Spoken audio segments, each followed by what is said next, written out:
Hi, everyone. Thanks so much for joining us here on the Daily Racing Forum YouTube. It's time to preview the Friday race of the day. I'm Gino Buccola alongside Mike Beer. Producer Bobby helping us out today with this video. And as we move on to Oaklawn Park, we want to remind everybody we're on the road to the Derby right now, and we have another stop. Well, this one at Oaklawn Park this weekend. We'll also have a stop over at Gulfstream Park for the Florida Derby. So you can check out that Road to the Derby package and the promotion at shop.drf.com. It is the Oaklawn Festival of Racing, Mike. So there's a lot of stakes races coming up over Friday, Saturday, Sunday at Oaklawn Park. Friday, they'll go 1.5 miles in the Temperance Hill. What makes this race a little tricky is we don't run a lot of races going 1.5 miles on the dirt in the U.S. generally. So this is a division that doesn't run all that often. We don't have a lot of form to see these horses move up the form lengths, run a bunch of horses at this, bunch of races at this level. And it's not necessarily a field with, I think, a standout. You have a couple up and coming horses who have done some decent work going shorter, but you don't have that horse like Next, who is kind of the marathoner that beat up on a lot of these over the last few years. Yeah, obviously the distance is the great equalizer in races like this. Well, you know, it really most of the time isn't as much about who the most talented horse is as it is about who handles the distance better than the rest of them. And that's a real question in this race. You know, I think that made it a really fun race to handicap and kind of a wide open race to bet here. I feel like you could, you know, really take shots in this race. You do not have to settle for short prices. Yep. And let's take a look at the Timeform US pace projector. They have Lambeth out on the front end. I mean, that's not surprising because this horse was sitting close, going shorter, was super impressive last time out. Mask Parade's been a little versatile. Confidence Game has been kind of a strange horse through the years too. Has had some races where they were really, really fast, and then other races where he just hasn't been able to show that same type of speed. Anything here surprise you?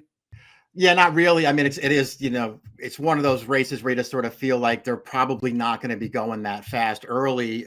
In general, anyway, 1.5 miles on dirt, you don't feel like they're going to be blazing. I guess the one thing that could kind of trip that up in this race anyway, I don't know if you agree with this or not, but the longer I looked at it, you know, to me, the two speeds are in the two outside posts, the 10 and the 11. So, you know, if these horses are sort of on a little bit of a mission from outside to get position, maybe that heats things up a little bit early. Let's take a look at the field, starting with the one Die Vernon, who's 0 for the last 8, and got beat going 1.5 miles versus Next last year. So you don't have a whole lot of form to really look at with this one. Does have a runner-up effort, also going 1.5 miles, and actually finished in front of Mask Parade that day. A race like that would actually stack up pretty well in here. Can you make a case for the one? Yeah, I can. I mean, I thought he was one of the tougher calls in the race, Gino, just because I'm just not sure how good he is. And then, you know, if you want, you know, we talked about the distance at the Open. This horse has run, you know, between 11 and 12 furlongs 3 times on dirt, and his top 2 career buyers of 92 and 91 came in those longer distance races. Does that suggest that he's better going longer? Because the flip side of those 2 performances is he got beat 1 million lengths both times, and it didn't look like he was ever going to win. I don't know if he really wants to go this far, but I do think he can contend with these horses. I think he's got a great post here. He probably falls into the right kind of trip, and he's 15-1 on the morning line. So that made me want to leave him open. I don't love him in here. I'm not sure how good he is, but at 15-1, I'm leaving him open. Yeah, because the difference between the horses that'll be like 4-1 or 3-1 aren't a whole lot between this horse, right? From a class standpoint, it's just, can they get the right type of trip? But you will likely get rewarded for the price. One Giant Leap, 0 for the last 8, has never been beyond 1.16 miles. So, you know, with a horse like this who showed speed going shorter, probably another pace factor in here stretching out. That's how I looked at him too. I mean, to me, he was just one of the harder horses to make a case for in here. I guess you will get speed out of this horse. We probably should have talked about him when we talked about the pace projector. I don't know what the pace projector is thinking, where they have this horse sort of way back in the pack. It's all about distance with him, though, right? I mean, he's basically a sprinter. And he ran some fast races early in his career. There were also a bunch of voided claims in there, which makes you feel like there are issues with this horse. And now you expect me to believe he's going to be as good going 1.5 miles. I don't buy it. He was behind Lambeth in his most recent start, the 11 in this race. Lambeth just sat right off of him, kind of put him away pretty easily there. Time for Trouble was actually 3rd in the Essex last year. He's not in the best of form. We have kind of seen him missing time recently, Mike, but he has one of the higher ceilings in this race. And I know you like this horse a little bit. I just thought he was one of the horses that you could get interested in, you know, at what should be a fair price. I think that was sort of the big takeaway for me. And he's also a horse I just feel like the distance maybe isn't as big an issue for him as it is for some of the others. You know, he's a horse who Gino, he likes to win races, man. He's got, he's an 11-time winner. It's more than twice as many wins as anybody else in this field has. And he can get a distance of ground. I realize that a lot of it's on turf. And the only time that he won at 11 furlongs was sort of a lower level turf race. But he can get distance. He's fine on the dirt. He's held his own with some much tougher competition than this. And he's not going to be the favorite. Mask Parade, the number 4, has had an interesting career. Back in 2021, he wins the Grade 3 Ohio Derby. He goes into the Jim Dandy. He finishes 3rd in that race. He was a horse who kind of felt like one of those live late 3-year-olds in the division at that point.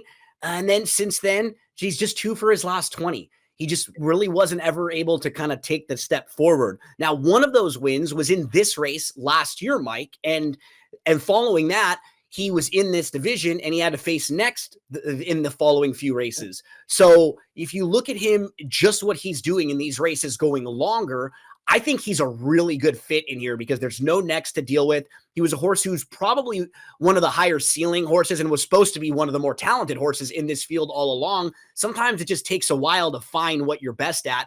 I don't know if he has steps forward here, but if he comes back to the type of race he ran last year, that's probably good enough here. And I think he might be an okay price right around that morning line in the 4 to 5-1 range. Yeah, the big takeaway is you don't worry about distance with Mask Parade, and he's just a horse who can very clearly win here. Gino, he was the tough horse for me to come around to in this race, if only because I've just never liked him. I know back as a 3-year-old, he got good for like 5 minutes, but to me he was never really that good. And these are the kinds of horses though that wind up going 1.5 miles eventually because these are easier races. The competition just isn't that tough, and he does handle distance. In a lot of ways, I think he's the horse to beat in here. I just don't really want to bet him.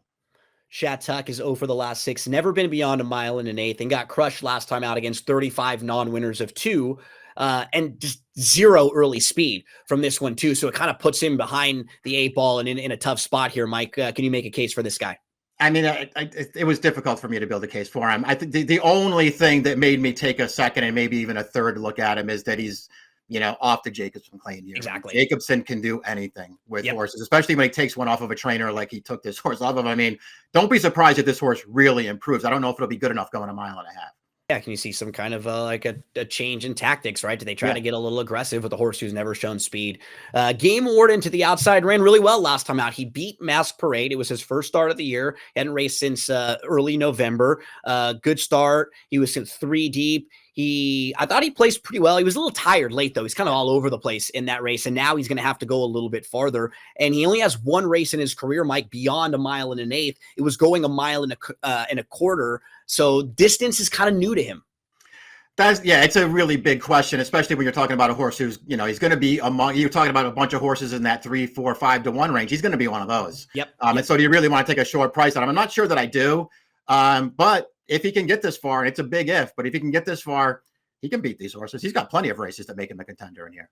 Confidence Game won the 2023 Rebel, and he went into the Kentucky Derby after a layoff. He hadn't raced for, I think, 2.5 months going into that race between the Rebel to the Derby.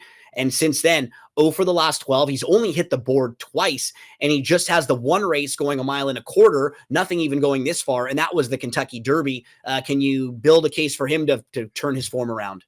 I mean, I just don't like the form that he's in. And to me, this is sort of one of those situations where they're just going to try a longer distance now just to see if this maybe wakes him up and it's what he wants to do. Because as you mentioned, he won the Rebel 2 years ago in a bit of an upset there. And he's done absolutely nothing since then. He's not my kind of horse. Rock and Halo next up. Lone Dirt Race was a win in a race that was taken off the turf. Actually ran an okay 4th, going 1.5 miles on the grass a couple starts back at Sam Houston. So I guess from a distance standpoint, I'm not really worried about the distance as much with him as I am with some others in here. Can you build a case for this guy? I mean, to me, he was a wild card in this race. Another horse who, if he's going to be, over 10 to 1 in here, and I think he probably will be, I would just try to find a way to use him. I can't sit here and say I have a ton of confidence that he's going to be a dirt horse. It seems like he probably is a turf horse, but when he got rained off back in January at Fairgrounds, I realized it was only a 4-horse field. He probably wasn't beating anything, but he ran fine. He handled dirt that day. Red Run, the number 9, was 4th in this race last year. He ran a couple races in 2023 going a mile and a half on the dirt that would actually stack up pretty well against a group like this. You know, you look at initially at the record, you see 0 for 13 on the dirt, but he did win a race on an off track. And when you look at the record, a lot of those races, remember, are probably not at this distance. They're shorter. They're races that aren't really relevant. So the more I looked at this horse, I could absolutely use him at the bottom of exotics, Mike, because we know he's fine with the trip. I just don't know if he's in the same type of form. His last couple races weren't good. He was in the very same race with Game Warden and Masked Parade. They both just ran a lot better, but he could be a second start back for a horse who has some layoff lines recently. I could see him running well in this spot and outrunning his odds. Yeah, I'm going to agree with all that, especially because he's 20 to 1 on the morning line, as opposed to some of the others who are like the shorter prices. I don't like that much. This horse is going to be a price, and as you've already pointed out, he has races. You know, you have to go back 2 years to get to that, but he has races that would make him really tough in here. You know, ultimately, I feel like he was kind of, we're talking about those good races going long back in 23. He was kind of a Maker special, wasn't he? I mean, this is the horse. Maker claimed him. This is what Maker does. He claims them, he stretches them out, and they get better immediately. That was this horse. He's not with Maker anymore, and his recent form is a little sketchy. Sir Graylin, major player here. He comes off a runner-up effort last time. Just hasn't done a whole lot wrong in his career. He's a 3-time winner in 7 starts. He's hit the board in all 7. We'll say the last few races, he's been getting off slow. So that's always a trend that you want to try to fix, but it doesn't impact you quite as much when you're going longer like this. Mike, you get plenty of time to recover. Yeah, exactly. Listen, I'm not knocking this horse. He's obviously run nothing but good races, but obviously, you know, where there's no edge for this horse. I mean, he's in, this is probably the toughest race that he's been in. When you add the distance into all of it, he's the morning line favorite. You know, I'm not going to be surprised when he handles the distance and is competitive here. It won't shock me, but I would never bet this horse. If you think 5 to 2 is a good price, you know, have at it. I would never bet this horse at a short price. Absolutely not. Just way too short, especially for some questions about a horse who hasn't done this, right? Don't want to take too short of a price on a horse who's doing something for the first time. Round out the field with Lambeth, who should be forwardly placed, I think, especially from the outside draw here. That was a very impressive effort. He was just kind of cruising, sitting just off the pace setter there, moved to the lead without being asked and just kicked on. But now he has to stretch out again. His form before that race was fine, but he did lose to Sir Graylin 2 starts back. It wasn't like he's coming into this race off of like 3 or 4 monster wins in a row. It was that one really good effort, and he got a really nice trip in that race. Sometimes the figures can be a little high off of that. So I'm not worried, but he's another one to the outside where if he's 7 to 2 and under, that's probably shorter than I'd want. Yeah, I would say the same thing about him, especially on the win end of things anyway. I just don't think I would want him at, you know, 5 to 1 or certainly not less than that. I will say this about him. I did like his win last time. I don't think he ran as poorly as it looks 2 starts back when Sir Graylin beat him, just because this is the horse. He got off to a little bit of an awkward start there, and then he just wound up chasing the entire way. I actually didn't feel like he ran that poorly 2 starts back. He obviously ran better last time. If you told me I had to take, you know, either the 10 or the 11, I couldn't take both, I would take the 11. Yeah, I agree. And I think I stacked them that way as we move to our selections here. I put the 4, Mike, on top, Masked Parade. I think Masked Parade is probably the horse to beat in here. And if we get something close to that 4 to 1-ish and above, I think that's a fair price on him. Below, I put the 11, Lambeth, the 10, the logical horses underneath. The one that I didn't use that, as we kind of talked more about it, I would be fine throwing the 9 into the bottom of exotics, Red Run, if you were looking for like a fun bust out long shot to include, and you've got a little bit of a price on top. Yeah, I agree with you on the 9 there. I would have that horse underneath somewhere. I didn't fill him in my picks there. We both have the 11 second. I think he's fine. I just wouldn't take a short price on him. And listen, he's, again, the longer I looked at the race, I think your top pick is the horse to beat.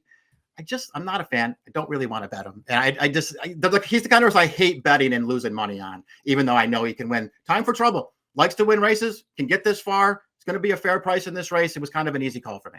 Well, there's the Friday feature at Oaklawn Park. Saturday is a huge day. You can start your handicapping right now because the past performances are already out for Arkansas Derby Day. Best of luck Friday and best of luck Saturday.